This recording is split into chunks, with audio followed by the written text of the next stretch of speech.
Iniciativa para a Ciência e Tecnologia no Parlamento. Estamos criando essa tradição de debate sobre política e ciência às sextas-feiras. Tenho recebido até algumas reclamações, por que na sexta-feira, final do dia? Mas é que para a gente conseguir reunir, de fato, né, um cientista e um político de mandato de Brasília, a quinta-feira é um dia difícil, particularmente aos parlamentares, inclusive agora com essa questão das sessões remotas, né, geralmente a quinta-feira o Senado ou a Câmara tem votação, então fica muito difícil. Né? Então a gente tem feito esse debate. O importante é que a gente não erre a mão e mantenha esse canal, né? Para quem quiser ouvir, enfim. Mas, ao longo da semana, a gente tem percebido que os nossos amigos, nossas amigas, entram lá no canal e assistem parcialmente ou todo o debate, né, sobre a sexta-feira anterior. Então, isso significa que tem dado certo. Né? O ICTP.br é uma coalizão de entidades, né, que criou essa coalizão para atuar em Brasília, dos interesses do setor de ciência, tecnologia e inovação. Né? O ICTP, então, é formado pela Academia Brasileira de Ciências, pela Associação Nacional dos Dirigentes das Instituições Federais de Ensino Superior, a ANDIFES, pelo Conselho Nacional das Fundações Estaduais de Amparo à Pesquisa, o CONFAP, pelo Conselho Nacional das Instituições de Rede Federal de Ensino, de Educação Profissional Científica e Tecnológica, que é o CONIF, pelo Conselho Nacional de Fundações de Apoio às Instituições de Ensino Superior e Pesquisas Científica e Tecnológica, o CONFIES, o Conselho Nacional de Secretários para Assuntos de Ciência, Tecnologia e Inovação, que é o CONSECT, e a Sociedade Brasileira para o Progresso da Ciência, o SBPC, e o IBX, que é o Instituto Brasileiro das Cidades Humanas, Inteligentes e Solidárias. Hoje, nós trouxemos novamente nosso querido amigo senador Isalci Lucas, lá de Brasília, do PSDB, né, para retomarmos aquele assunto, né, que nós já tivemos no dia 24 de julho, Rafael. O senador esteve aqui, tivemos um debate muito interessante. Estava presente o Fábio Guedes, que é do CONFAP, que é lá do presidente da FAP do Alagoas, e a partir daí surgiu a mobilização pelo PLP 135/2020, que trata do descontingenciamento do FNDCT e outras iniciativas, que culminou numa vitória excelente, uma votação de 71 votos a favor, um voto contra e o voto do presidente que se absteve, né? E agora o projeto vai para a Câmara, né, para tramitação, e além do senador Isalci Lucas, está aqui hoje compondo, representando as entidades do Comitê Executivo do CTP.br, o Rafael Pontes Lima. O Rafael é secretário de Ciência e Tecnologia lá de Amapá, né, e ele é vice-presidente da CONSECT, né, do CONSECT. Eu vou passar a palavra, então, para o Rafael dar boa noite, para ele falar um pouquinho sobre essa questão do PLP 135, e, na sequência, senador, abro a palavra para as suas honrosas palavras aí, dizer desde já que é um prazer estar novamente contigo aqui. Eu e o senador Isalci estivemos terça-feira num debate lá com a Secretaria de Ciência e Tecnologia do Ceará. Né? Que bom que a gente está se encontrando bastante. Rafael, para as suas palavras, por favor.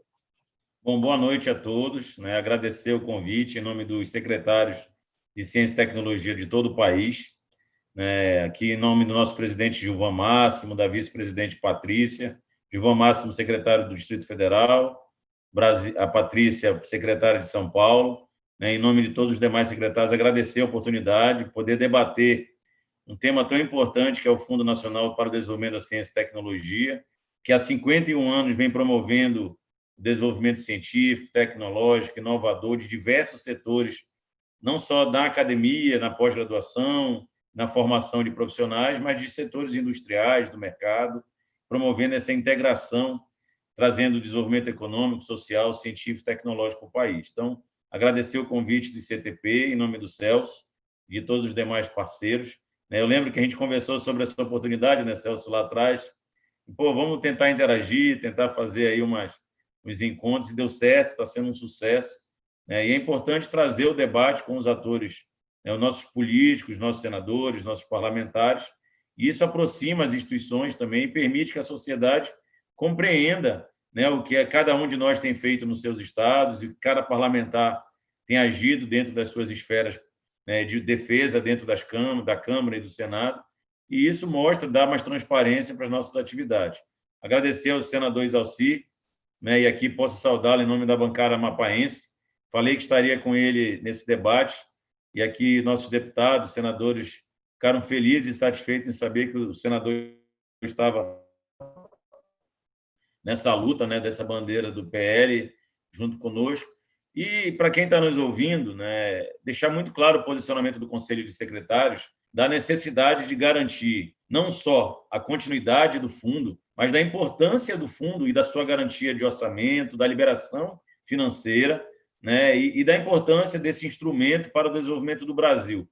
Há 51 anos, e aí nasce lá em 1969, esse instrumento que vem possibilitando diversos setores para que sejam desenvolvidos, vinculando a pesquisa, a pós-graduação e a produtos científicos e tecnológicos que afetam diretamente a sociedade brasileira. E aí, quando a gente fala de um fundo como esse, a gente está falando de petróleo, de minério, de saúde, de educação, de desenvolvimento aeroespacial, de desenvolvimento científico em diversos setores, em infovia, em energia, né? Se você vai discutir Embraer, quando você discute, né, empresas importantes no país, todas elas têm como pano de fundo o desenvolvimento científico e tecnológico. Você fala no desenvolvimento aeroespacial, né, ali com a Embraer, tem recurso do Fundo Nacional de Ciência e Tecnologia. Você fala na Petrobras, tem recurso. Você fala na Vale, tem recurso. Então, é um fundo fundamental para o desenvolvimento não apenas da ciência, tecnologia e da inovação, mas de um país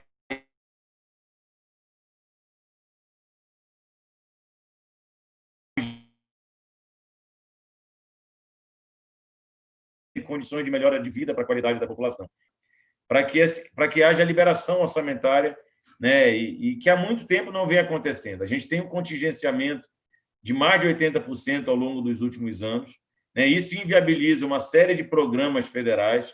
E aqui eu quero destacar em nome, eu sou professor universitário, né, sou professor da Universidade Federal, e por muito tempo a gente teve um movimento brasileiro que era um movimento de internacionalização e mobilidade acadêmica.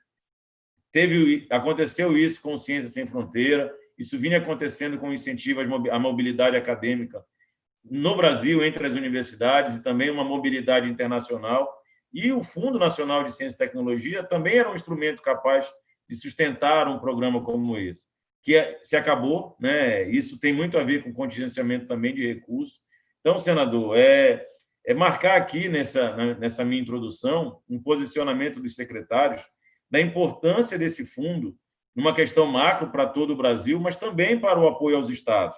É muito difícil você concorrer com recursos estaduais ali do Tesouro do Estado, e muitas vezes já estão assim estrangulados na área da saúde, na educação. Então, conseguir recursos para garantir a ciência, a tecnologia e a inovação também no âmbito estadual é muito difícil. Então, utilizar esse fundo de forma setorial para se discutir desenvolvimento macro-regional, e aqui eu falo também em nome da região amazônica, que também tem um braço setorial do fundo, que é o Fundo da Amazônia, que também desloca recursos do Fundo Nacional de Ciência e Tecnologia, a Lei de Informática, que também bebe desse fundo.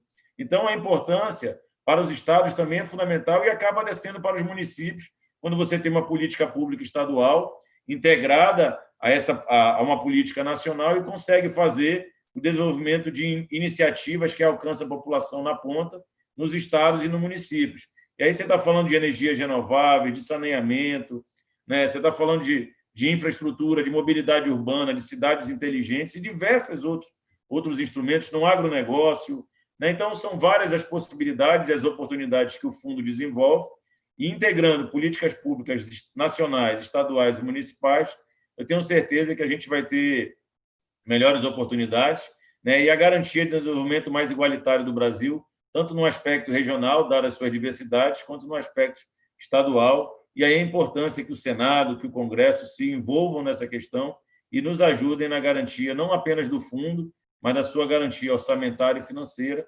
E aqui eu lhe agradeço em nome de todos os secretários do Brasil.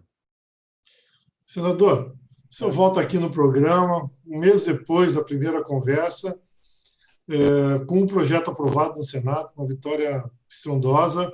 Queria que o amigo falasse um pouquinho dessa trajetória, como é que foi, e também projetar aí as próximas semanas o que precisamos fazer, como é que vai ser na Câmara, a sua expectativa em relação à tramitação agora entre os deputados. Uma boa noite, a palavra com o senador Isalci. Bem, primeiro dizer que é um prazer novamente participar desse debate, cumprimentar aí o Pancero e também o Rafael. Viu, Rafael? Eu fui também vice-presidente do CONSECT, fui secretário de Ciência e Tecnologia aqui do DF por 2 mandatos e pude perceber naquela época que fui secretário que é impossível no Brasil você fazer inovação, não é? E até mesmo pesquisa com a legislação que nós tínhamos, né?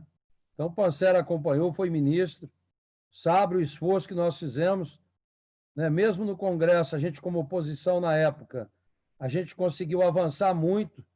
Acho que tudo que a FAP, as fundações de amparo, tudo que as universidades, não é? Todas as empresas pediram, a gente conseguiu avançar na legislação, inclusive incluindo na Constituição a própria inovação, que não tinha, né? Então, a gente conseguiu avançar bem. Agora, não basta a lei, né? Você tem que ter recurso e regularidade, que era fundamental também, que é um dos grandes problemas nossos, né? Pode até ser que determinados anos, como teve já alguns anos, que tinha recurso, mas não tinha regularidade. Então, você não tinha como assumir compromisso, porque não sabia se na sequência teria recurso para dar continuidade aos projetos. Eu, pelo que a gente vem trabalhando esse tempo todo, eu não tenho nenhuma dúvida que nós temos hoje, talvez, se não for o melhor, um dos melhores sistemas nacional de ciência e tecnologia. A gente falta utilizar de forma correta, com recurso, né? Então, a gente tem que aproveitar o poder de compra, tem que investir em inovação, inovação está nas empresas. Um dos desafios nossos é aproximar a universidade das empresas. Agora que a coisa começa a acontecer, as universidades estavam muito fechadas, não é, para o setor privado, não é? Havia aquele conceito de que a empresa só quer ganhar dinheiro e o pesquisador, não é, também não quer participar, não podia, aliás, participar sequer do resultado do seu trabalho. Então, nós superamos toda essa legislação.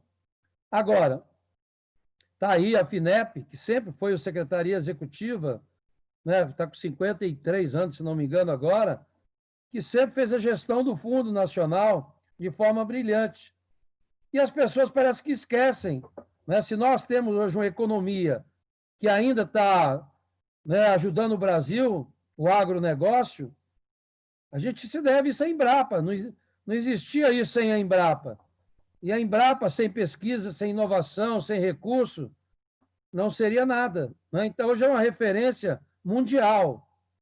A mesma coisa o pré-sal. Quem tem tecnologia de águas profundas hoje é o Brasil. Isso não foi achado, né, numa garrafinha. Isso veio fruto de anos e anos de pesquisa, de trabalho. Então, eu sempre achei que uma dificuldade nossa e um desafio nosso era popularizar a ciência, popularizar a inovação. Você vê que nós perdemos, inclusive, a capacidade de construir respiradores. Quer dizer, o Brasil perdeu a competitividade da indústria de uma forma assim gritante. Não é?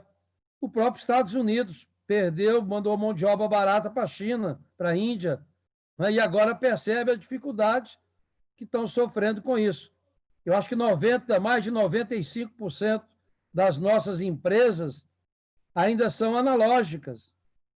Nós não temos indústria 4.0, parece que é 2% das indústrias.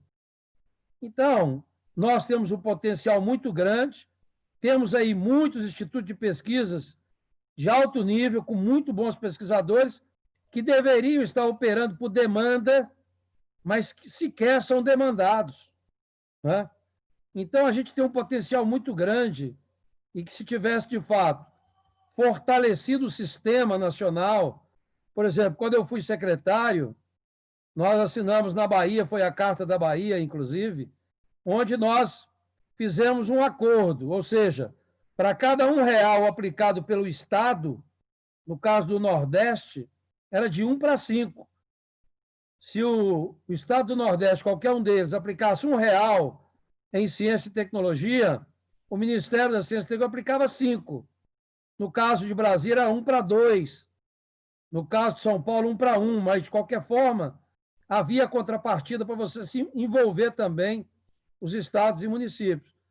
Então, a gente avançou bem, mas, de fato, se você levantar hoje os recursos do FNDCT, da CAPES, do CNPq, o nosso orçamento de hoje é igual a de 2000, ou seja, de 20 anos atrás. Exatamente o que nós investimos, considerando CAPES e CNPq.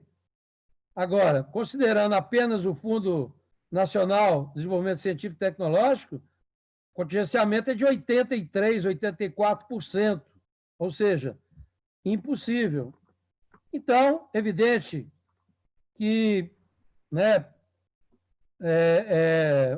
a questão dessa... Eu consegui levar para o Congresso, durante esse tempo, principalmente agora, nesses 2 últimos anos, muita audiência pública, inclusive na comissão mista do orçamento. Porque quando você fala em ciência, tecnologia e educação, na comissão de educação, na comissão de ciência e tecnologia, é unanimidade. Mas não é lá que está o recurso. O recurso está na comissão mista do orçamento. Então, levamos essa discussão, levei Embrapa, levei todo mundo para lá, os Sírios, vários fizeram palestras sobre isso para os membros da comissão mista do orçamento. E conseguimos, inclusive, o ano passado, proibir o contingenciamento na LDO. Foi vetado, evidentemente, mas conseguimos. Então, depois dessas discussões todas, eu apresentei o projeto e, evidentemente, fazendo discurso todo dia, eu fazia pelo menos um discurso a cada mês, no mínimo, sobre ciência e tecnologia, reunião toda semana, audiência pública. Então, a gente conseguiu sensibilizar todo mundo a se unir em torno desse tema. Tanto é que não teve jeito, 71-1. Né? Bem, eu acho que, lógico que o governo sabe da importância, tem consciência disso, mas tem um momento que também não é fácil, economistas estão acompanhando, não é? Nós estamos já com, sei lá, 700 bilhões a mais do extra-orçamento, um orçamento à parte do Covid. Então, mas a saída está na educação, ciência e tecnologia. Vamos aprovar terça-feira o Fundeb, por unanimidade, pode ter certeza, né? O texto da Câmara, e o FNDCT é o Fundeb da ciência e tecnologia. Então, já pediu apoio, tive ontem, almocei ontem com o presidente da Câmara, com o presidente do Senado, não é?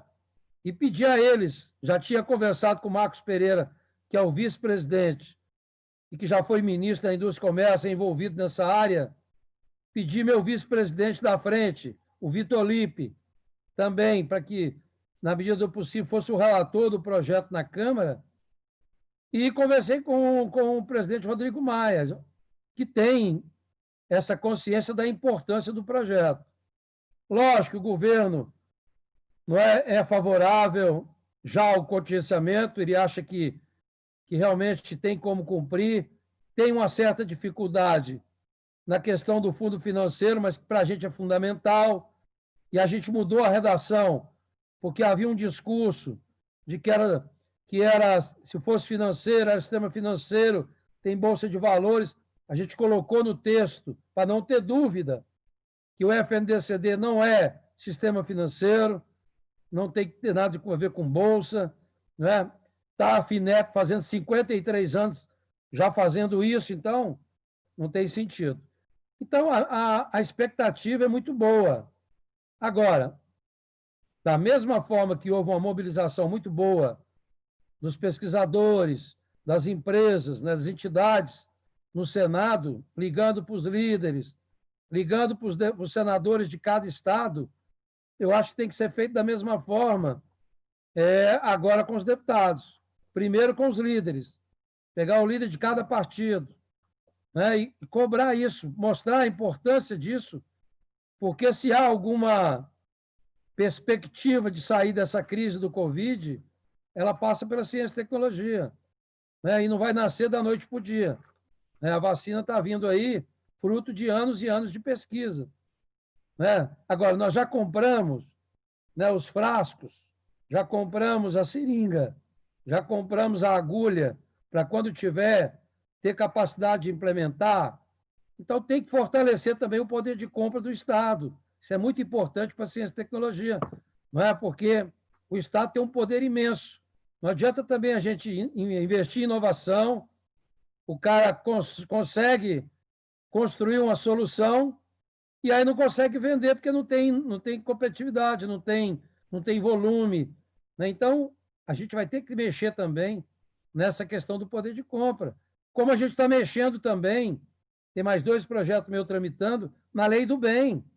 Ora, 90% das nossas empresas são pequenas e microempresas, que não podem utilizar a lei do bem porque é lucro presumido. Mas inovação não é só produto, é processo. Então, você tem que mudar a lei do bem, permitindo também que as empresas pequenas e médias possam também investir em inovação. Então, é um desafio grande. Agora, o Fundo Nacional, ele dá condições da gente ter previsibilidade, da gente saber que tem recurso, que tem regularidade, que não vai ser contingenciado, que dá para fazer realmente um programa de médio e longo prazo, dá para envolver os estados e municípios com a contrapartida, porque hoje, na minha época, a contrapartida para saneamento básico era de 1 para 20. Então, entre investir 1 para 1 ou 1 para 2 na ciência e tecnologia, o prefeito prefere investir de 1 para 20 em outra coisa. Então, esse fundo é fundamental para nós. Agora, temos que fortalecer o sistema como um todo. Não adianta, por exemplo, só dizer que não vai contingenciar, porque também não adianta liberar o recurso dia 31 de dezembro e dizer, liberei. Não dá tempo. Então, o fato de ser um fundo financeiro é fundamental, porque sem isso fica inócuo, porque podem fazer, não contingenciar, mas liberar no último mês e inviabilizar a aplicação e ter que devolver para o Tesouro depois. Então, eu acho que está caminhando bem, eu acho que todo mundo hoje tem a consciência da importância da inovação, da ciência e tecnologia, da pesquisa, né? Porque a gente tem referência para mostrar, né? Tem aí o Zika vírus, né? Recentemente, quem resolveu a questão do Zika vírus, né? Então, eu acho assim, as universidades, os institutos de pesquisa, vocês secretários, vocês governos estaduais, precisam chamar a bancada, começando pelos líderes, e pedir para pautar o mais rápido possível. Isso é prioridade, né? Então, eu estou otimista. O presidente Rodrigo me garantiu que pautaria. Ele me disse que tem alguns projetos na frente, que tem regime de urgência, essas coisas, mas que ele está acompanhando e sabe da importância que vai pautar. Agora, não basta ele, tem que ligar para os líderes e conscientizar do que significa para nós, para o Brasil, né, para os brasileiros, o investimento em ciência, tecnologia, inovação e pesquisa. O senador, inclusive, tocou num assunto interessante, né?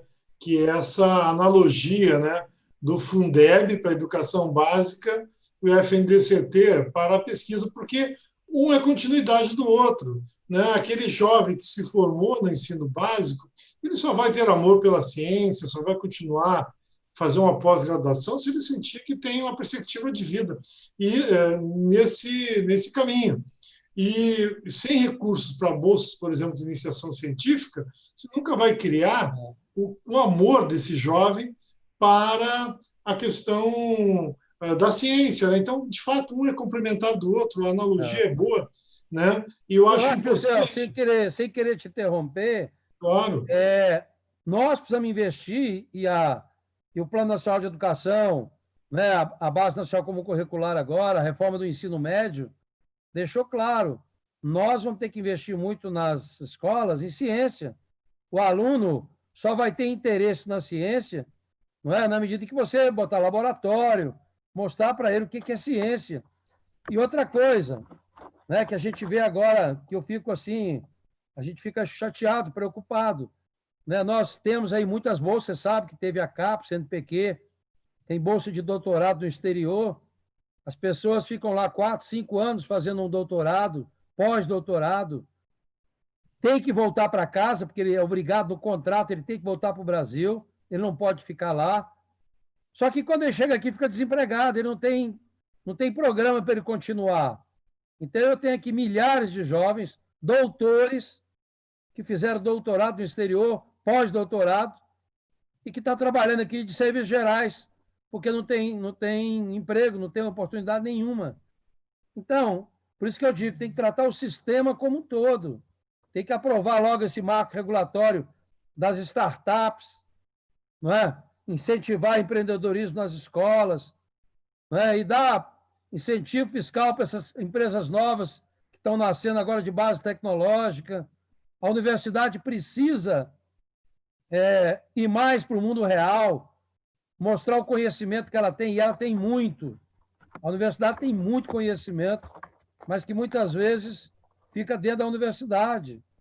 Então, eu acho que a gente tem como avançar muito. Agora, passa por recurso, não adianta.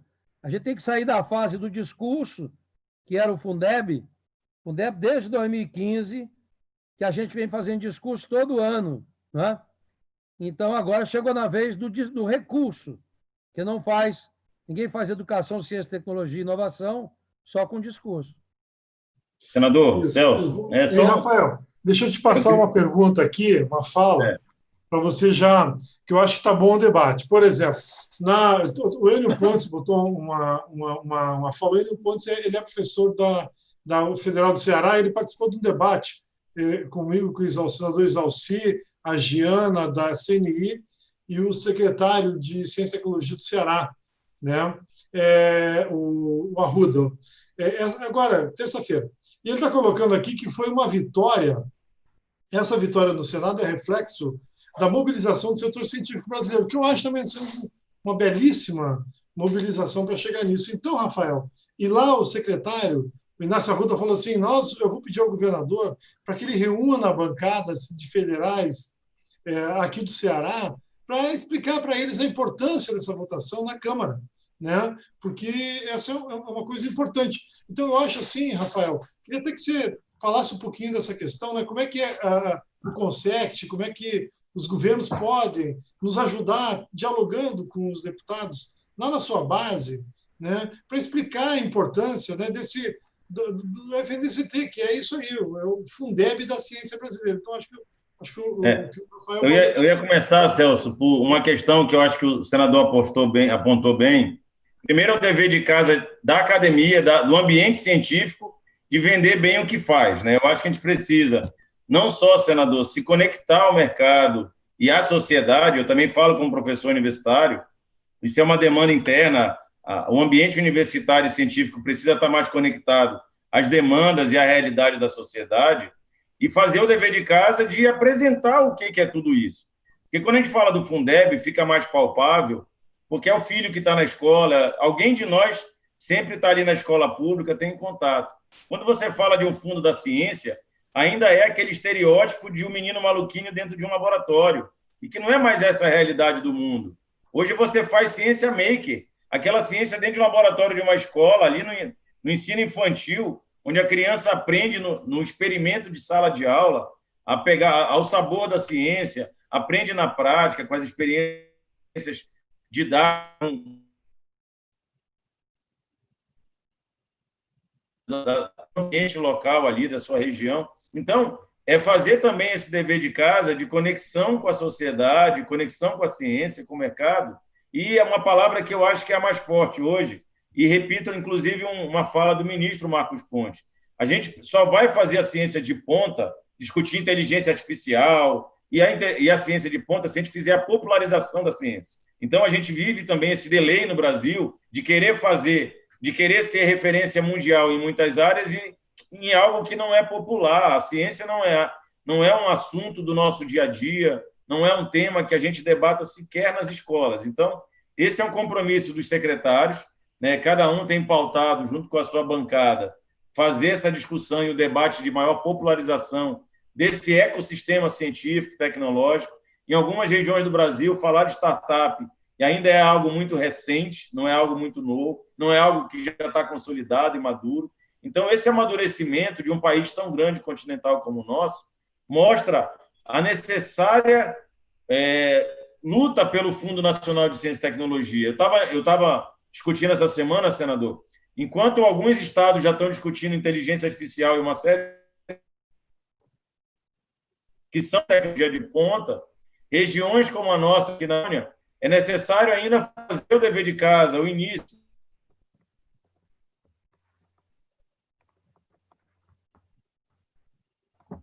E consolidar estratégias para que a gente possa, sim, fazer de cada estado potencializar a sua referência. A gente está falando, por exemplo, de biotecnologia.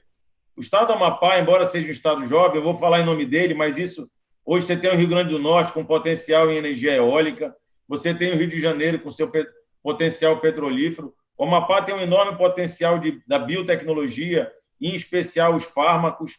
Então, esse fundo, é importante que cada também estado veja a sua potencialidade, as suas oportunidades de desenvolvimento local e discuta com a sua bancada, né, a aprovação deste projeto e mostre que o desenvolvimento do seu estado, do seu município, também passa pela garantia desses recursos, que esse projeto é fundamental para que a gente possa garantir o desenvolvimento não só do país, mas, como já foi colocado aqui, da educação e de diversos setores transversais em cada município e estado brasileiro. Então, reforço, Celso, essa luta, ela deve ser de todos nós. É importante que cada secretário convoque a sua bancada. Eu tenho feito esse dever de casa aqui, de conversar com os nossos senadores, inclusive o presidente do Senado, nosso senador Davi Alcolumbre,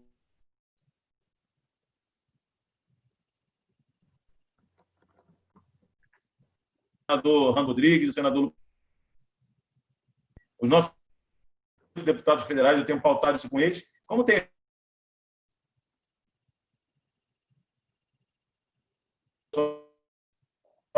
A gente ainda tem algumas questões que precisam ser ditas por alguns grupos dentro do setor de cientologia. A questão dos percentuais, né, do fomento, dessa relação com o mercado, mas eu tenho certeza que aprovando, isso é um processo de amadurecimento.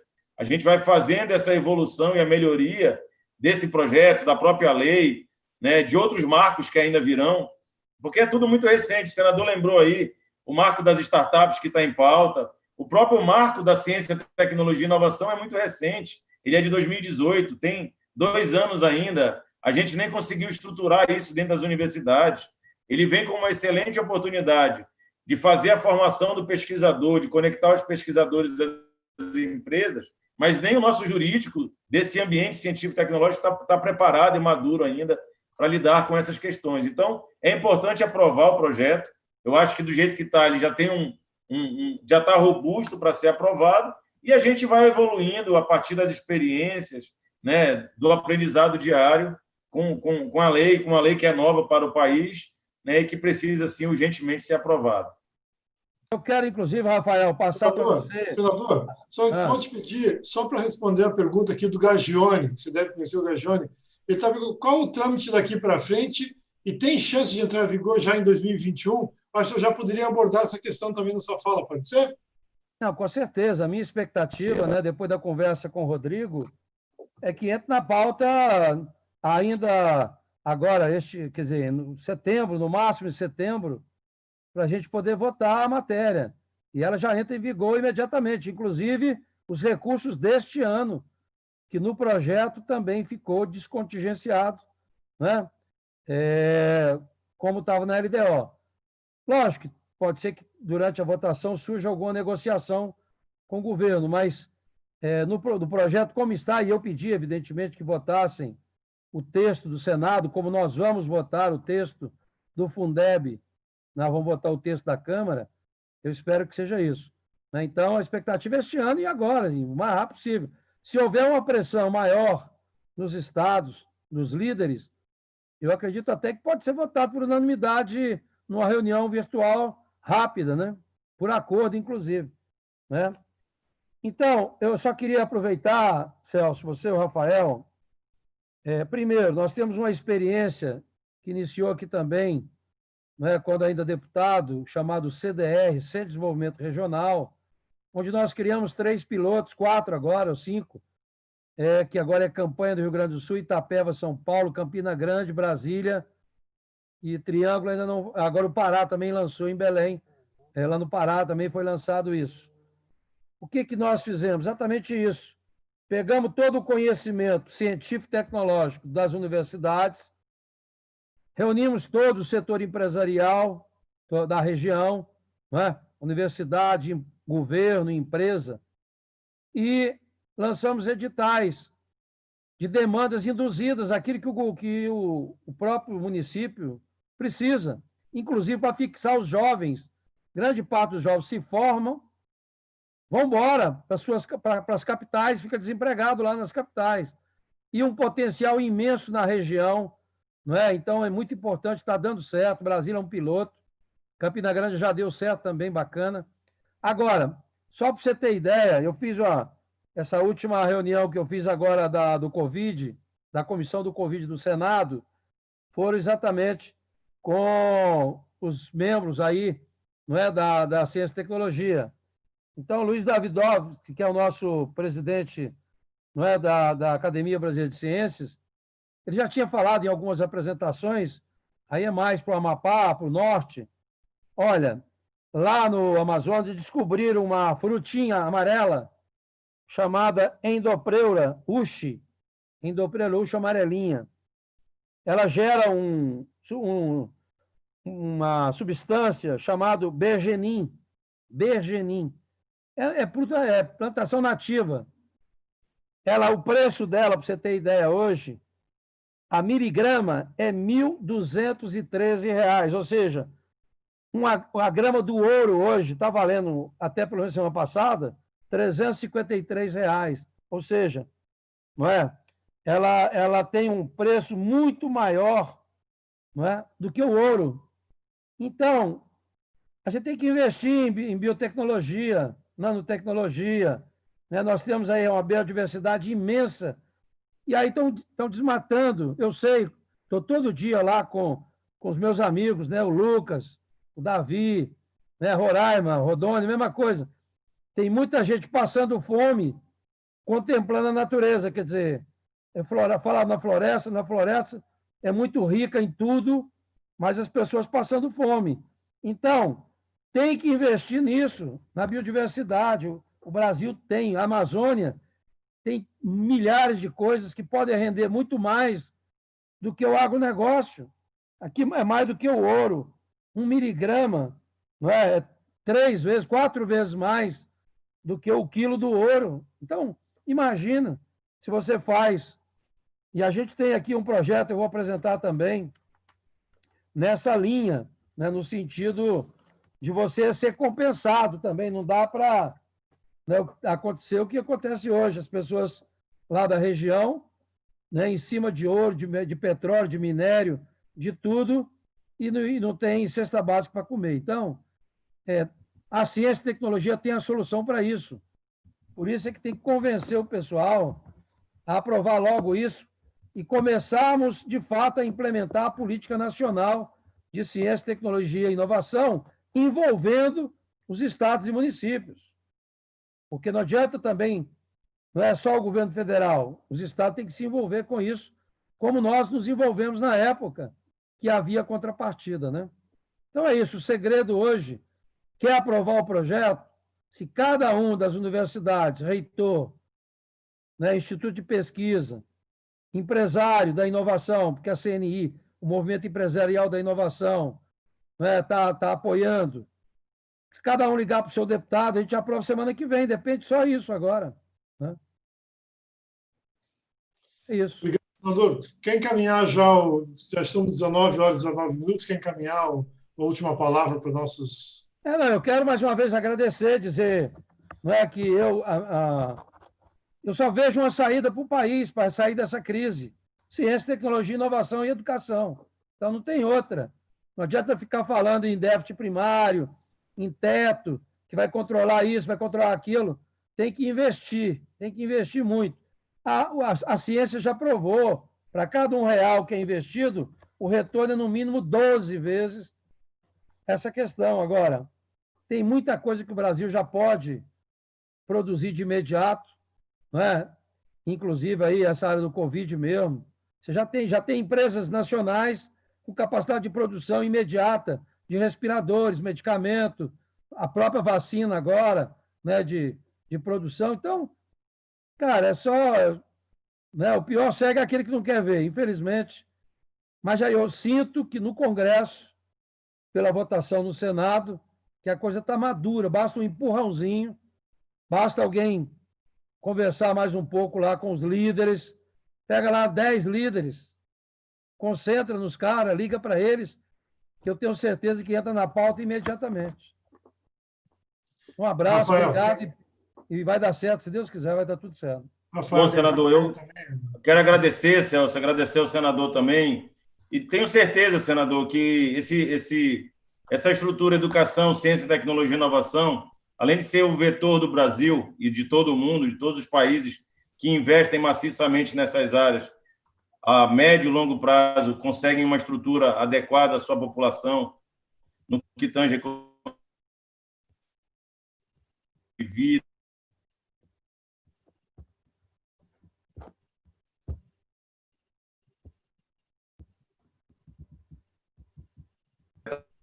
professores universitários também, inclusive desprestigiando o trabalho da academia brasileira. Certeza que a sociedade reconhece o valor das universidades, das escolas técnicas profissionalizantes, que há anos prestam um enorme serviço à população, formando profissionais de excelência, desenvolvendo produtos e serviços que já atendem à sociedade.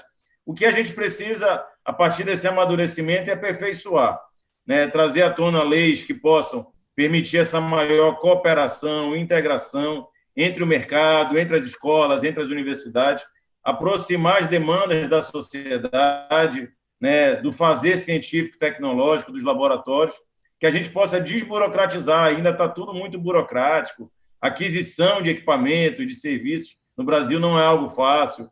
A importação de insumos, de equipamentos, também é algo ainda muito burocrático, mas eu tenho certeza que a aprovação desse projeto é mais um passo rumo à desburocratização e ao avanço da ciência, tecnologia e da educação brasileira. Então, em nome dos secretários do Consect, lhe agradeço a todo o esforço do Celso, que além de um ex-ministro que somou muito com a ciência e tecnologia, nos dá o apoio e maturidade, experiência, né? Eu tenho a oportunidade de trocar muita experiência com esse grupo que fortalece a tecnologia no parlamento. Com isso, a gente amadurece o debate e qualifica, né, de modo que os parlamentares possam compreender melhor a importância dessa política pública para a sociedade do Brasil. Obrigado, Rafael. Obrigado, senador Isalci. Quero agradecer a todos que estão nos acompanhando. Sexta-feira, senador, nós vamos reunir aqui, quem participará será o deputado Vitor Lippe, né, que é teu vice-presidente lá na Comissão de Ciência e Tecnologia, é um bom parlamentar, e vamos rodar agora, iniciar uma sequência de conversas aqui nesse canal com deputados para nos ajudar nessa questão, essa avaliação, a questão da Câmara, né? E vamos iniciar, então, sexta-feira que vem com o deputado Vitor Lippe, que é do PSDB de São Paulo. Eu pedi, inclusive, ao Rodrigo Maia, ao vice-presidente Marcos Pereira, que colocasse ele como relator na Câmara, que ele já conhece, né? É da área, é um belo deputado, conhece bem mesmo, é envolvido. Então, reconhecimento da pauta, né? Conversa com o Davi, tá? Para ajudar. Então, o pessoal que está nos assistindo já sabe, mesmo bate-local, mesmo bate-horário, na próxima semana, né? E na terça-feira, senador, as entidades do Fórum FNDCT, são mais de 20 entidades, farão uma reunião exatamente para discutir as estratégias para continuar a mobilização na Câmara em função da aprovação do projeto, né? Então, na terça-feira de manhã, nós já temos a reunião, às 10 horas, são mais de 20 entidades, praticamente todas já confirmaram a presença, né, para a gente discutir e manter essa mobilização que nos uniu em torno da questão no Senado, lá na Câmara. Muito obrigado a todos, uma boa noite. Obrigado, senador Isalci, novamente. Rafael Pontes, muito obrigado. E a todos que estão nos assistindo também, aí acompanhando nosso programa. Até sexta-feira, semana que vem, com a presença do deputado federal Vitor Lippe. Obrigado, Jéssica, que está no backstage aí. E vamos encerrando o